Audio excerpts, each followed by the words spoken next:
All right, another food project coming at you. We've got the beginner's guide to curing meat in your very own refrigerator. Definitely something I never thought I'd be doing, but I got the interest a few months ago. I was definitely scared in the beginning, like all of these food projects, a little bit of fear in the beginning. What's gonna happen? We're preserving meat. Seems like a very scary thing that a lot of things can potentially go wrong. But I called up my friend Jeremy, who's the master in fermentation and curing, and he told me there's nothing to worry about. He was like, you know, people have been doing this for thousands of years. It's gonna be all right. And I tried it out and it was incredible. First time through, it was amazing. So I tried it out again for you guys and we're gonna get after it.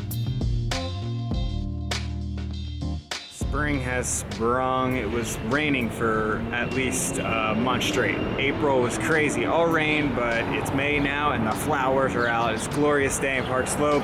I'm headed over to Fleischer's, which is my favorite butcher in town. They're doing great stuff over there, so I'm gonna talk to them, see what product they have in for curing. And when you're curing your own meat, it's a long process. It takes a lot of time. There's a big payoff. So try to put in that extra effort to track down some good meat, something grass-fed, something local, whatever it is. Just put in that little extra effort and you will have a glorious reward on the other side.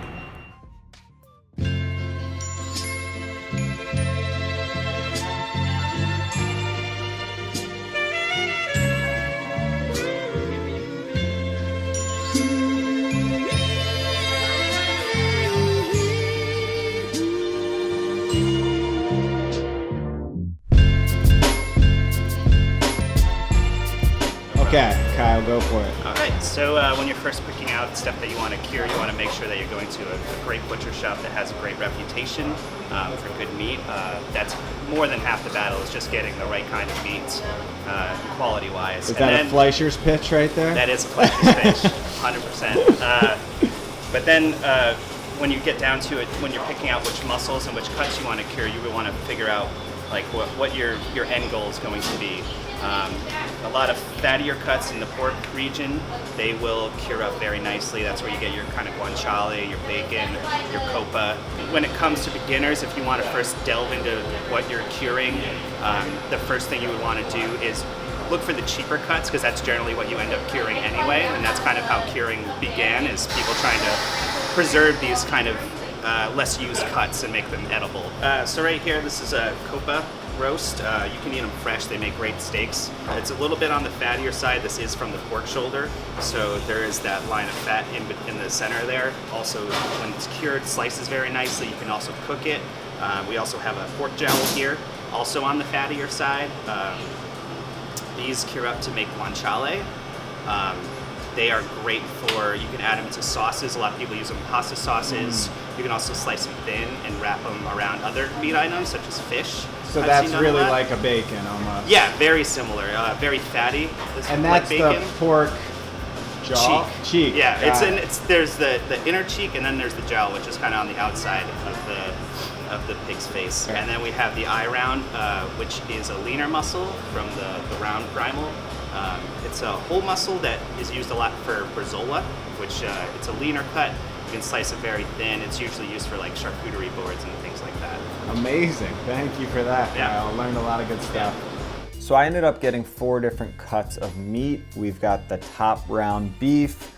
We've got a little piece of pork butt.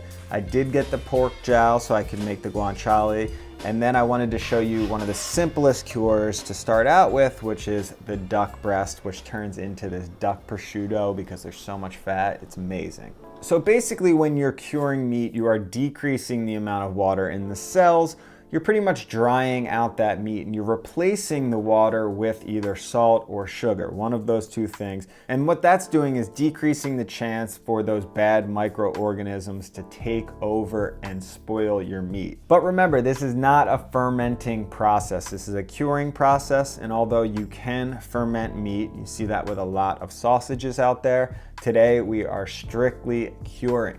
So the first step to the process is cleaning up your meat. If there's any excess fat, any excess tissue, you can just chop that right off so you've got a nice clean product.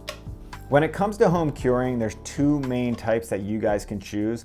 I'm actually going to show you both of them and you can choose what works best for you. One needs a vacuum sealer, so I figured I would show you the other one because a lot of you do not have a vacuum sealer. So we're gonna start with the excess salting process, which is the one that doesn't need a vacuum sealer. They call it the excess salting process because it uses a ton of salt. It does waste a good amount, but it works really well and it's very simple. It's the old school method that they used to use, but what you're doing is just taking your meat and completely covering it in salt on all sides, and then you're just gonna let that sit at room temperature for about a day. I'm gonna use the excess salting process for the duck breast and also the beef cut. Now, one of the tricky parts about this process is controlling the amount of salt. A lot of people complain that, if you don't let it sit long enough, it's undersalted, and sometimes if you let it sit a little too long, you get way too much salt in there. But I find for a piece of cut just like this, something small, 1 day is a good amount. It gives you a pretty salty product, but I haven't found that it's too overpowering. The other technique is called equilibrium curing, and it's great because you're actually controlling the amount of salt that is going into the meat, so you know exactly how salty the final product is going to be. For this process, I'm going to use both of the pork cuts, the pork jowl and the pork butt. And for this, you're gonna actually have to weigh the meat because you want that exact amount of salt. Normally you use a ratio of around 3 to 4% of the actual meat. So once I get the weight of the meat, I'm gonna multiply that number by either 0.03 or 0.04, which gives you the exact amount of salt you need. Then you add that amount to the actual meat. In this case, I actually added some pepper, which isn't a necessary step, but it's just something I was experimenting with, trying to add a little extra spice early on in the process. And then you want to make sure you rub the seasoning in really well. Make sure you don't leave any salt grains behind because you weighed out exactly how much salt you need. So make sure it all makes it into the bag, which is the next step. Bag it up, and then you're going to vacuum seal it. So it really has a good chance to absorb all of that salt. Now we gotta let those sit in the fridge until all that salt is absorbed. And since these pieces are on the small side, I would say give them about 4 to 5 days. If you're going with something any bigger than this, you're gonna wanna let it go at least a week, 2 weeks, even 3 weeks for like a really big chunk of meat. Now comes the fun part of curing. Once you're done with those initial steps, you get to spice it up with whatever you want. I'm gonna show you 2 different types of spice rubs that I'm gonna use for each technique. For the beef and the duck that use the excess salting technique, I'm gonna use a mixture of green peppercorns and black peppercorns to give it that nice spiciness. And then I'm gonna grate in some orange zest, which I'm trying for the first time, but I thought that would be a nice little touch. Once you mix all those together, just give them a nice smear onto your meat. Make sure it's nicely coated. And then for the pork cuts, I'm gonna use some dry herbs. I've got thyme, I've got a little bit of oregano, and then I'm also gonna add a few chilies and some cardamom seeds. First, I ground up those chilies and the cardamom, and then I added in my herbage and just sprinkled that all over the meat until it was nicely coated.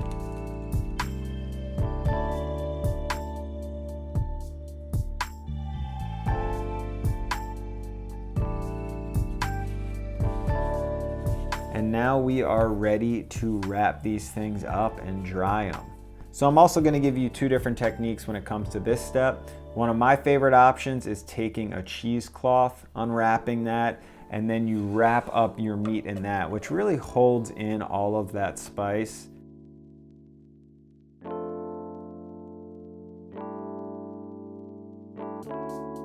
And then once that's wrapped up there nicely, you can take your kitchen string and just tie it up. The other option is just to completely skip the cheesecloth and just wrap it up with the string. And that's what I'm gonna use for the guanciale and the pork butt. All right, the next step is crucial, and what you have to do is get that initial weight of the meat because it's not gonna be done until it loses about 35% of its mass. So you could eyeball that and that will be all right, but it is nice to know exactly when 35% is gone. That is the perfect cure right there. The easiest way to do that is just throw it on a scale, get that initial weight and multiply it by 0.65. Now that calculation is going to be your final weight that you want to hit for the perfect cure. Make sure you write that number down somewhere, on a phone, on your computer, on a notepad. But what I like to do is take a label maker and I'll write down what the meat is, what the cure is I have on there, and that final weight. So I know when I take it out, it's right there. Once I hit that weight, I'm good to go. Now, of course, cured meats was not traditionally happening in a refrigerator. If you go over to Italy, they're hanging prosciuttos in cellars and basements, places where it's nice and cool, but also the humidity is somewhere between 60 and 85%. But it turns out the refrigerator actually is a decent environment for cured meats. It's not perfect, but it will work. So what I figured out would work in my fridge was hanging a string on the back to convert it a little bit so I can hang those pieces of meat in the back. But you guys figure out what the best way to do it is for you. I attach a little hook to each string and then I just pop them on one by one. Make sure they're not touching each other so they don't contaminate. And also you want a good amount of airflow between all of the meat. Once those are in, you can pile back in your fridge ingredients and then it's a waiting game. It's nice to start out with smaller pieces of meat like the duck because it's not going to take months to cure your meat. A traditional like big prosciutto could take a year to cure, but a little duck breast might just take 3 weeks. So every now and then just take your meat out of the fridge, give it away, and once it hits that number, when it's lost 35% of its weight, that should be the perfect cure. I'm telling you guys, it is well worth the wait. In about 3 weeks, all of mine were done, and now I have beautiful cured meat to sample, to use in a ton of different ways. I like frying it up, I like just eating it plain, bringing it to picnics, do whatever you want with your cured meat. So I'm gonna take you through a little taste test of all of these babies and see what we got.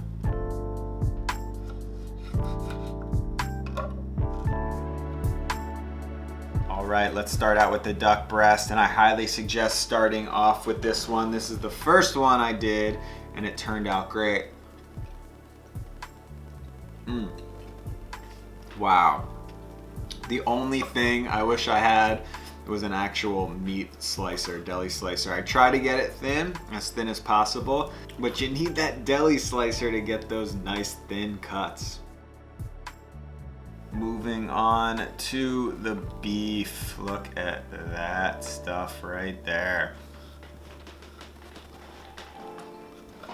The beef had the orange as well. I like that. Beef and peppercorn, it works so well. Love it. So the guanciale was actually the only one that didn't reach its final curing point because it was a bit thicker, but I got lazy. I didn't want to wait to make the video, so I pulled it. It still worked out great because I'm normally just gonna fry that stuff up. It's not the best to actually just eat because it's so much fat, but what you have here is the best bacon ever. Oh my God. Wow, no joke, best bacon ever. Last one, we've got the pork right here. That's the pork butt. That one's nice. Whoa, wow. The spice is nice in there. It's pretty subtle. This one is very tender. I like that with the cured meat. There's so much fat on the pork that it pretty much just melts in your mouth. That is tasty. I like that. That's it, guys. That is the complete guide to curing meat. I hope you give it a shot at home. Remember, don't be scared. You can do it. It's a simple process and the reward is great. I know it takes a long time, but it makes it even better. You're weighing them all the time. You're so excited to have your own cured meat.